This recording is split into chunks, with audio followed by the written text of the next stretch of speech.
हुजूर जी की और बाबा जी की प्यारी साथ संगत जी, आप सभी को प्यार भरी राधा स्वामी जी संगत जी। वीडियो को शुरू करने से पहले एक विनती है, हमारे चैनल को जरूर सब्सक्राइब कर लीजिए और वीडियो को लाइक करना मत भूलिए। कमेंटों में राधा स्वामी जी जरूर लिख दीजिए और अपने शहर का नाम जरूर लिखें। संगत जी, 30 दिसंबर को कुछ सेवादार भाई के साथ ऐसा हुआ। 8 बजे सुबह 30 दिसंबर बाबा जी आपको बताने वाले हैं, आज की पति हो जाएगा धनवान, बस पत्नी को धोने होंगे इस दिन अपने बाल। शादीशुदा भक्तों, आज की इस वीडियो में बाबा जी बताने जा रहे हैं कि अगर स्त्री इस दिन अपने बाल धो लेती है तो उसके पति पर धन की वर्षा होती है और माता लक्ष्मी उनके घर में आगमन करती हैं। साथ ही होंगे आपको यह भी बताएंगे कि स्त्रियां इस दिन बाल कभी ना धोएं, नहीं तो पछताओगे। साथ ही हम जानेंगे कि शादीशुदा स्त्रियां बिना बाल धोए भी कैसे व्रत कर सकती हैं या किसी भी पूजा या शुभ कार्य में शामिल हो सकती हैं। इसी के साथ हम जानेंगे स्त्रियों की कुछ ऐसी गलतियां के बारे में जिससे घर में आती है बर्बादी। तो पूरी जानकारी के लिए वीडियो को अंत तक जरूर देखिएगा। भक्तों, हिंदू सनातन धर्म शास्त्रों में अनेक को परंपराओं और रीति रिवाज का खास महत्व दिया जाता है। शादी, विवाह और अंतिम संस्कार के अलावा कई ऐसी परंपराएं भारतीय सनातन हिंदू समाज में आज भी विद्यमान हैं जिनका अनुसरण प्रत्येक भारतीय पुरुष अथवा स्त्री करती आई है। इसी के अनुसार शादीशुदा स्त्रियों को हर दिन कुछ कार्य करने से पहले शुभ अशुभ का खास ध्यान रखना चाहिए। आप तो जानते ही होंगे कि शादीशुदा स्त्रियों द्वारा खास दिन के अलावा धर्म शास्त्रों में उनके बाल धोने को निषेध माना गया है। सप्ताह के कुछ खास दिन अगर शादीशुदा स्त्रियां अपने बाल धोएं तो उनके पति पर बाधाएं आ सकती हैं, यहां तक कि आपकी संतान और परिवार को भी कष्ट हो सकता है। तो भक्तों, चलते हैं। लेकिन दोस्तों, अगर आप भी चाहते हैं कि आपके ऊपर और आपके पूरे परिवार के ऊपर बाबा जी का आशीर्वाद सदैव बना रहे, तो इस वीडियो को एक लाइक करें और आपके अपने चैनल को सब्सक्राइब करें और कमेंट बॉक्स में बाबा जी लिखना ना भूलें। और सुनते हैं बाबा जी से कि वह क्या कहते हैं इसके बारे में। हेलो भक्तों, स्वागत है आप सभी का एक बार फिर से। इस वीडियो में हम जानेंगे कि किस खास दिन शादीशुदा स्त्रियों को बाल जरूर होने चाहिए। तो आइए आप भी जान कि किस किस दिन शादीशुदा स्त्रियों को बाल नहीं धोने चाहिए और किस दिन बाल जरूर धोने चाहिए। सबसे पहले बात करते हैं बुधवार के दिन। खासकर कुंवारी लड़कियों को बाल नहीं धोने चाहिए। उपटिंडा में या पाहिग्राम है। अगर कोई कुंवारी लड़की बुधवार के दिन अपने बालों को धोती है तो उसके भाई पर कोई बड़ी आफत आ सकती है जिसका आप अंदाज भी नहीं लगा सकते। बुधवार के दिन कुंवारी लड़कियों को अपने बाल धोने से बचना चाहिए। यह दिन ऐसा माना जाता है कि बुधवार के दिन कुंवारी लड़कियों को अपने बाल धोने से बचना चाहिए। यह दिन ऐसा माना जाता है कि बुधवार के दिन कुंवारी लड़कियों को अपने बाल धोने से बचना चाहिए। यह दिन ऐसा माना जाता है कि बुधवार के दिन कुंवारी लड़कियों को अपने बाल धोने से बचना चाहिए। यह दिन ऐसा माना जाता है कि बुधवार के दिन कुंवारी लड़कियों को अपने बाल धोने से बचना चाहिए। यह दिन ऐसा माना जाता है कि बुधवार के दिन कुंवारी लड़कियों को अपने बाल धोने से बचना चाहिए। यह दिन ऐसा माना जाता है कि बुधवार के दिन कुंवारी लड़कियों को अपने बिंदिया या धोने से बचना चाहिए। यह दिन ऐसा माना जाता है कि बुधवार के दिन कुंवारी लड़कियों को अपने बाल धोने से बचना चाहिए। यह दिन ऐसा माना जाता है कि बुधवार के दिन कुंवारी लड़कियों को अपने बाल बनने से बचना चाहिए। यह दिन ऐसा माना जाता है कि बुधवार के दिन कुंवारी लड़कियों को अपने बाल धोने से बचना चाहिए। यह दिन ऐसा माना जाता है कि बुधवार के दिन कुंवारी लड़कियों को अपने बाल धोने से बचना चाहिए। यह दिन ऐसा माना जाता है कि बुधवार के दिन कुंवारी लड़कियों को अपने बाल धोने से बचना चाहिए। यह दिन ऐसा माना जाता है कि बुधवार के दिन कुंवारी लड़कियों को अपने बाल धोने से बचना चाहिए। यह दिन ऐसा माना जाता है कि बुधवार के दिन कुंवारी लड़कियों को अपने बाल धोने से बचना चाहिए। यह दिन ऐसा माना जाता है कि बुधवार के दिन कुंवारी लड़कियों को अपने बाल धोने से बचना चाहिए। यह दिन ऐसा माना जाता है कि बुधवार के दिन कुंवारी लड़कियों को अपने बाल धोने से बचना चाहिए। यह दिन ऐसा माना जाता है कि बुधवार के दिन कुंवारी लड़कियों को अपने बाल धोने से बचना चाहिए। यह दिन ऐसा माना जाता है कि बुधवार के दिन कुंवारी लड़कियों को अपने बाल धोने से बचना चाहिए। यह दिन ऐसा माना जाता है कि बुधवार के दिन कुंवारी लड़कियों को अपने बाल धोने से बचना चाहिए। यह दिन ऐसा माना जाता है कि बुधवार के दिन कुंवारी लड़कियों को अपने बाल धोने से बचना चाहिए। यह दिन ऐसा माना जाता है कि बुधवार के दिन कुंवारी लड़कियों को अपने बाल धोने से बचना चाहिए।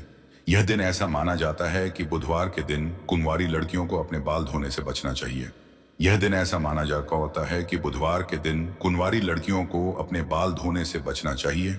यह दिन ऐसा माना जाता है कि बुधवार के दिन कुंवारी लड़कियों को अपने बाल धोने से बचना चाहिए। यह दिन ऐसा माना जाता है कि बुधवार के दिन कुंवारी लड़कियों को अपने बाल धोने से बचना चाहिए। यह दिन ऐसा माना जाता है कि बुधवार के दिन कुंवारी लड़कियों को अपने बाल धोने से बचना चाहिए। यह दिन ऐसा माना जाता है कि बुधवार के दिन कुंवारी लड़कियों को अपने बाल धोने से बचना चाहिए। यह दिन ऐसा माना जाता है कि बुधवार के दिन कुंवारी लड़कियों को अपने बाल धोने से बचना चाहिए। यह दिन ऐसा माना जाता है कि बुधवार के दिन कुंवारी लड़कियों को अपने बाल धोने से बचना चाहिए। यह दिन ऐसा माना जाता है कि बुधवार के दिन कुंवारी लड़कियों को अपने बाल धोने से बचना चाहिए। यह दिन ऐसा माना जाता है कि बुधवार के दिन कुंवारी लड़कियों को अपने बाल धोने से बचना चाहिए। यह दिन ऐसा माना जाता है कि बुधवार के दिन कुंवारी लड़कियों को अपने बाल धोने से बचना चाहिए। यह दिन ऐसा माना जाता है कि बुधवार के दिन कुंवारी लड़कियों को अपने बाल धोने से बचना चाहिए। यह दिन ऐसा माना जाता है कि बुधवार के दिन कुंवारी लड़कियों को अपने देने से बचना चाहिए। यह दिन ऐसा माना जाता है कि बुधवार के दिन कुंवारी लड़कियों को अपने बाल धोने से बचना चाहिए। यह दिन ऐसा माना जाता है कि बुधवार के दिन कुंवारी लड़कियों को अपने बाल धोने से बचना चाहिए। यह दिन ऐसा माना जाता है कि बुधवार के दिन कुंवारी लड़कियों को अपने बाल धोने से बचना चाहिए। यह दिन ऐसा माना जाता है कि बुधवार के दिन कुंवारी लड़कियों को अपने बाल धोने से बचना चाहिए। यह दिन ऐसा माना जाता है कि बुधवार के दिन कुंवारी लड़कियों को अपने बोली दास्तुरे से बचना चाहिए। यह दिन ऐसा माना जाता है कि बुधवार के दिन कुंवारी लड़कियों को अपने बाल धोने से बचना चाहिए। यह दिन ऐसा माना जाता है कि बुधवार के दिन कुंवारी लड़कियों को अपने बाल धोने से बचना चाहिए। यह दिन ऐसा माना जाता है कि बुधवार के दिन कुंवारी लड़कियों को अपने बाल धोने से बचना चाहिए। यह दिन ऐसा माना जाता है कि बुधवार के दिन कुंवारी लड़कियों को अपने बाल धोने से बचना चाहिए। यह दिन ऐसा माना जाता है कि बुधवार के दिन कुंवारी लड़कियों को अपने बाल धोने से बचना चाहिए। यह दिन ऐसा बताया जाता है कि बुधवार के दिन कुंवारी लड़कियों को अपने बाल धोने से बचना चाहिए। यह दिन ऐसा माना जाता है कि बुधवार के दिन कुंवारी लड़कियों को अपने बाल धोने से बचना चाहिए। यह दिन ऐसा माना जाता है कि बुधवार के दिन कुंवारी लड़कियों को अपने बाल धोने से बचना चाहिए।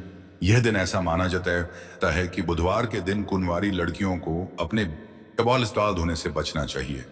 यह दिन ऐसा माना जाता है कि बुधवार के दिन कुंवारी लड़कियों को अपने बाल धोने से बचना चाहिए। यह दिन ऐसा माना जाता है कि बुधवार के है कि इस दिन बाल धोने से कुछ नकारात्मक प्रभाव हो सकते हैं। वहीं अगर कोई शादीशुदा महिला गुरुवार के दिन बाल धोती है तो यह माना जाता है कि इससे उसके पति की आयु पर असर पड़ सकता है। इसलिए गुरुवार के दिन न केवल बाल धोने से बचना चाहिए बल्कि नाखून काटना, कपड़े धोना और घर में पोछा लगाने से भी बचना चाहिए। ऐसा माना जाता है कि इन कामों से परिवार पर बाधाएं आ सकती हैं। सोमवार के दिन भी शादीशुदा महिलाओं को बाल नहीं धोने चाहिए। ऐसा माना जाता है कि इस दिन बाल धोने से बेटों और बेटियों पर संकट आ सकता है या परिवार को आर्थिक परेशानियों का सामना करना पड़ सकता है। इसलिए परिवार की भलाई और संकटों से बचने के लिए इन बातों का ध्यान रखना जरूरी है। अब सवाल उठता है कि महिलाओं को बाल धोने के लिए कौन सा दिन चुनना चाहिए। तो इसके लिए शुक्रवार सबसे अच्छा माना जाता है। ऐसा कहा जाता है कि शुक्रवार के दिन बाल धोने से घर में बरकत होती है और सुख समृद्धि बढ़ती है। इसलिए महिलाओं को इस दिन बाल जरूर धोने चाहिए। इन परंपराओं और मान्यताओं का पालन करके परिवार के लिए शुभता और शांति लाई जा सकती है। जो शादीशुदा स्त्रियां शुक्रवार के दिन बाल धोती हैं उनके पति जल्द ही धनी बनते हैं। अगर किसी कारणवश आप बाल ना धो सके और ऐसे में आपको किसी भी शुभ कार्य में या पूजा में शामिल होना हो या कोई व्रत करना हो तो बिना बाल धोए भी आप शामिल हो सकते हैं।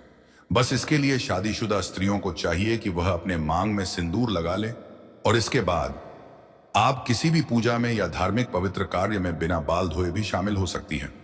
हालांकि पुरुषों के लिए धार कार्य में शामिल होने से पहले बाल धोना आवश्यक है।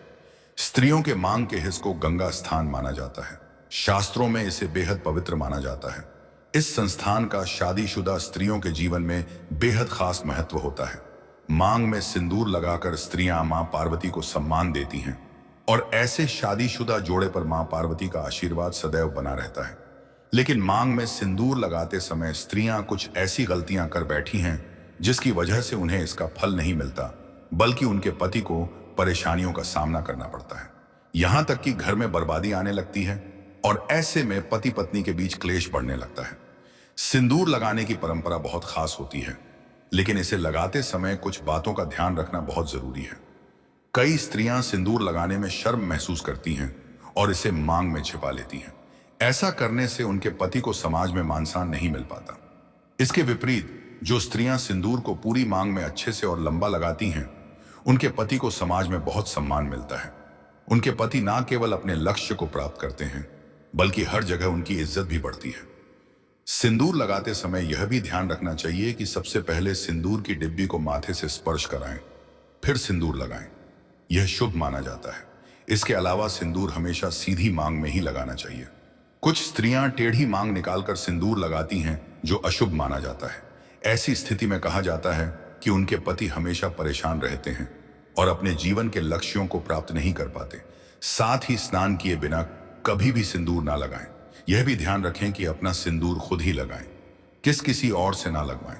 इन छोटी छोटी बातों का ध्यान रखने से ना केवल दाम्पत्य जीवन में सुख शांति बनी रहती है, बल्कि पति पत्नी के रिश्ते में भी मजबूती आती है। तो माता पार्वती का ध्यान करते हुए सिंदूर लगाएं, क्योंकि मां पार्वती ही अखंड सौभाग्यवती का वरदान देती है। ना विवाहित कन्याएं इस बात का खास ख्याल रखें कि सिंदूर उन्हें शादी के समय मिला है।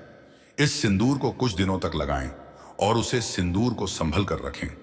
जब भी कोई खास मौका या पूजा हो तो उसे समय पर उस सिंदूर का प्रयोग जरूर करें, क्योंकि इस सिंदूर में सभी देवी देवताओं का आशीर्वाद आपको विवाह के समय प्राप्त हुआ था। और जब भी आप किसी खास मौके पर इस सिंदूर का उपयोग करेंगे तो सभी देवी देवताओं का आशीर्वाद आप पर बना रहेगा। तो भक्तों, यह गलतियां तो घर की स्त्रियों को बिल्कुल भी नहीं करनी चाहिए। सिंदूर लगाते समय इन बातों का ख्याल रखना चाहिए। इसी तरह कुछ और बातें हैं जिनका एक शादीशुदा स्त्रियों को हमेशा ध्यान रखना चाहिए। भक्तों, एक महिला ही घर को संवार है और उसकी उन्नति के लिए मार्गदर्शित करती है। लेकिन कुछ काम ऐसे हैं जो स्त्रियों को भूलकर भी नहीं करनी चाहिए, वरना उनके घर से माता लक्ष्मी चली जाती है। क्या आपको पता है कि सनातन वास्तु के अनुसार स्त्रियों को कुछ काम भूलकर भी नहीं करनी चाहिए? अगर स्त्रियां इन कामों को करती हैं, सनातन वास्तु के अनुसार घर में सुख समृद्धि बनाए रखने के लिए स्त्रियों को कुछ खास बातों का ध्यान रखना चाहिए। यदि स्त्रियां खुद घर में झाड़ू पोछा लगाती हैं, तो यह काम हमेशा सूर्योदय से पहले ही करना चाहिए। सूर्य निकलने के बाद सफाई करने से घर में दरिद्रता आती है। इसके अलावा सूर्योदय के बाद बालों में कंघी करने से वास्तु दोष बढ़ता है और शाम के समय बालों में कंघी करने से माता लक्ष्मी नाराज हो सकती हैं।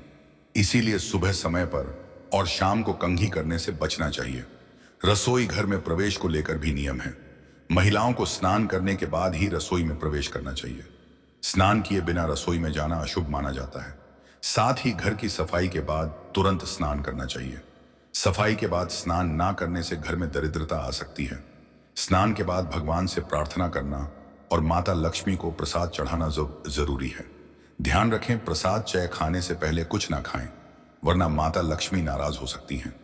एक और महत्वपूर्ण बात यह है कि जिस घर की स्त्री हमेशा क्रोधित रहती है और खुश नहीं रहती, उस घर में कभी भी सुख शांति और समृद्धि नहीं टिकती।